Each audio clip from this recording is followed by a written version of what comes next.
अस्सलाम वालेकुम 10th class. आज हम स्टार्ट करेंगे our next topic that is speed of sound. आज हम ये पढ़ेंगे कि स्पीड ऑफ साउंड जो है उसके लिए क्या क्या चीज़ें जो हैं वो रिक्वायर्ड होती हैं, कौन कौन सा मीडियम जो है वो ज़्यादा स्पीड को जो है वो फास्टली आगे ट्रांसमिट करता है। सबसे पहला हमारा टॉपिक है transmission. Sound waves can be transmitted. Sound wave जो हैं वो ट्रांसमिटेड मुंतकिल होती हैं बाय एनी मीडियम, किसी भी मीडियम से, कंटेनिंग पार्टिकल जिसमें ऐसे पार्टिकल्स मुश्तमिल होते हैं दैट कैन वाइब्रेट, जो वाइब्रेट करते हैं। साउंड वेव जो है वो किसी भी मीडियम से जो है वो ट्रांसमिट तब होंगी जब जो भी हमने पार्टिकल्स इस्तेमाल किया है वो वाइब्रेट करे, क्योंकि जब तक वो वाइब्रेट नहीं करेगा हमारी वॉइस, हमारी साउंड वेव जो है वो आगे प्रोपगेट नहीं कर सकती। साउंड वेव्स अगर आगे प्रोपगेट करती हैं तो इट मीन्स के पार्टिकल्स वाइब्रेट करती हैं, जिसके नतीजे में हमारी वॉइस जो है वो आगे ट्रांसमिट होती चली जाती है। They can not pass through vacuum. Sound wave जो है वो वैक्यूम मतलब खला से पास आउट नहीं करती। Speed of sound in liquid. अब हम लोग तीन तरह के मीडियम की बात हमने पहले भी डिस्कस की थी कि लिक्विड हम मीडियम इस्तेमाल कर सकते हैं, सॉलिड कर सकते हैं, गैस कर सकते हैं। अब हम ये देखेंगे कि इन तमाम मीडियम में स्पीड ऑफ साउंड में क्या क्या वेरिएशन आती है, क्या क्या डिफरेंस उसमें आता है। Speed of sound in liquid, अगर हम speed of sound in liquid में बात करें तो क्या होगा, speed of sound in liquid is 5 times that in gases.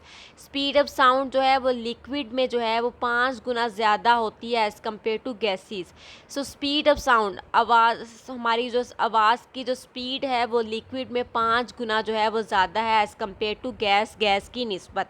मतलब ज़्यादा जो है वो प्रोपगेट कर सकती है, ज़्यादा जल्दी वो ट्रांसमिट कर सकती है इन लिक्विड के पार्टिकल्स में। नेक्स्ट जो है वो है speed of sound in solid. The speed of sound in a solid is about 15 times that in gases.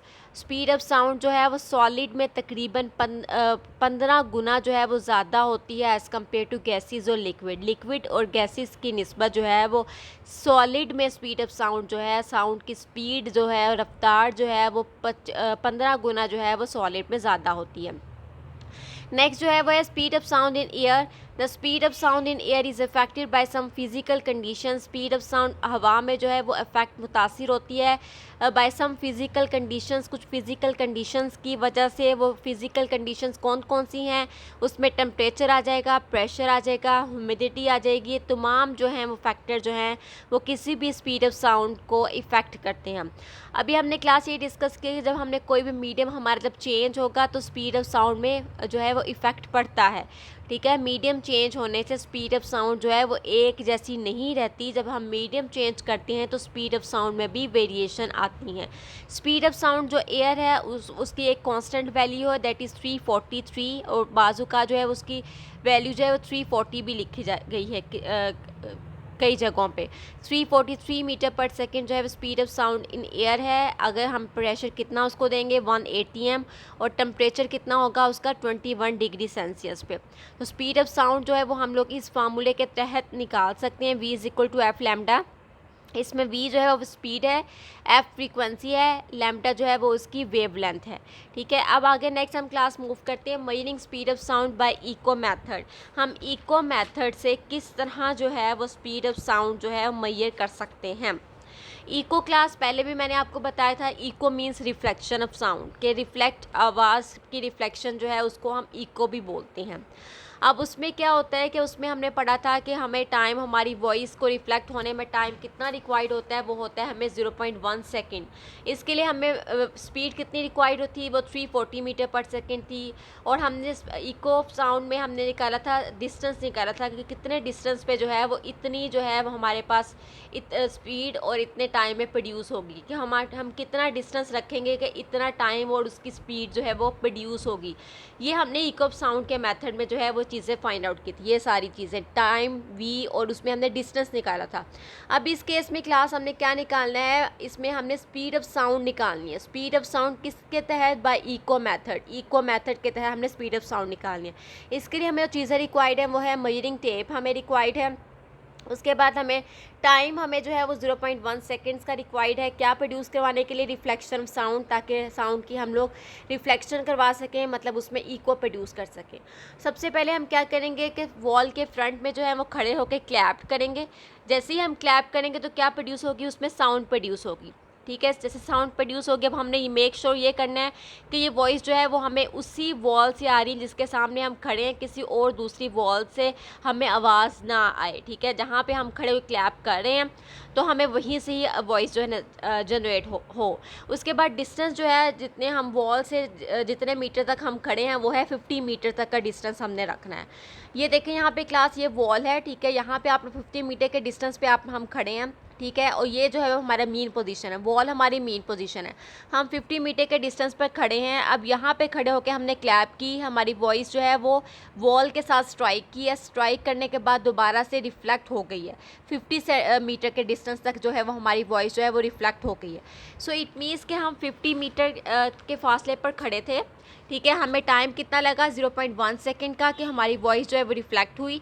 Reflect होने के बाद जो है वो आगे जो है वो ट्रांसमिटेड हो गई। सो उसमें भी डिस्टेंस हमारा कितना लगा है, वो है 50 मीटर्स का ही लगा है, ना कि सेंटीमीटर्स, 50 मीटर्स का। अब यहाँ पे 50 मीटर प्लस 50 मीटर कितना हो गया, वो 100 मीटर आ गया। टाइम हमारे पास कितना है, वो है 0.1 सेकेंड फॉर 1 क्लैप। एक क्लैप में हमें टाइम कितना लगा है अब हमारी वॉइस को रिफ्लेक्ट करने में, वो लगा है हमारी 0.1 सेकेंड। अब हम क्या करेंगे, हम स्टॉप वॉच को यूज़ करेंगे और क्लैपिंग करेंगे एटलीस्ट 10 टाइम। 10 दफ़ा हमने क्लैपिंग करनी है, ठीक है। और हमने स्टॉप वॉच को ऑन कर देना है। जैसे ही हमने फर्स्ट क्लैप स्टार्ट करनी है तो हमने स्टॉप वॉच को ऑन कर लेना है, और जैसे ही हम 10वीं क्लैप तक पहुँचेंगे तो हमने स्टॉप वॉच को बंद कर देना है, और फिर हमने टाइम जो है वो उसका मेजर कर लेना है। उसके ज़रिए जो है फिर हम लोग एक फार्मूला यूज़ करेंगे, V=S/T। हमने क्योंकि क्या फाइंड आउट करनी है, हमने स्पीड ऑफ साउंड निकालनी है, तो हम लोग इस फार्मूले से स्पीड ऑफ साउंड निकाल लेंगे। इसमें S क्या है, वो हमारा डिस्टेंस है, हम कितने डिस्टेंस पर हम खड़े हैं। टाइम जो है वो कितना हमें लगा है, 10 क्लैप करने के लिए हमें कितना टाइम रिक्वायर्ड है। अगर एक क्लैप करने के लिए हमें 0.1 सेकेंड रिक्वायर्ड है, तो 10 के लिए हमें कितना टाइम रिक्वायर्ड होगा, जब हम 0.1 को 10 के साथ मल्टीप्लाई कर देंगे तो वो हमारे पास टाइम आ जाएगा। तो इस फार्मूले के ज़रिए जो है वो हम लोग क्या निकाल सकते हैं, इस फार्मूले के ज़रिए हम स्पीड ऑफ साउंड निकाल सकते हैं। इसका मेथड हमने क्या किया है, इसके लिए हमने मेजरिंग टेप ली है। टाइम हमें 0.1 सेकेंड रिक्वायर्ड है। जब हम किसी भी वॉल के सामने खड़े होकर क्लैप करेंगे तो साउंड प्रोड्यूस होगी, और डिस्टेंस हमारा कितना होगा, वो 50 मीटर्स तक का होगा। जब हम 50 मीटर्स पर खड़े होकर क्लैप करेंगे तो हमें टाइम जो है वो 0.1 सेकेंड लगेगा। हमारी वॉइस वॉल के साथ स्ट्राइक करेगी और वहाँ से जो है वो रिफ्लेक्ट हो जाएगी 50 मीटर तक के डिस्टेंस तक, और 50 + 50 को हम ऐड करेंगे, वो टोटल डिस्टेंस जो है वो 100 मीटर हो जाएगा। और हमें एक क्लैप करने के लिए टाइम रिक्वायर्ड होगा 0.1 सेकेंड का। इस तरह अगर हम 10 क्लैप करेंगे, हम स्टॉप वॉच को ऑन कर देंगे, और जैसे ही हम 10वीं क्लैप तक पहुँचेंगे तो क्या होगा, हम स्टॉप वॉच को बंद कर देंगे, और फिर उसके बाद हम लोग स्पीड ऑफ साउंड को निकालेंगे V=S/T वाले फार्मूले से। सो आज के लेक्चर में क्लास हमने डिस्कस किया है कि स्पीड ऑफ साउंड क्या होता है। जब हम कोई भी जो है वो मीडियम चेंज करते हैं तो स्पीड ऑफ साउंड में वेरिएशन आती है, उसमें फ़र्क पड़ता है। और सेकंड हमने मेथड डिस्कस किया है, measuring speed of sound by echo method.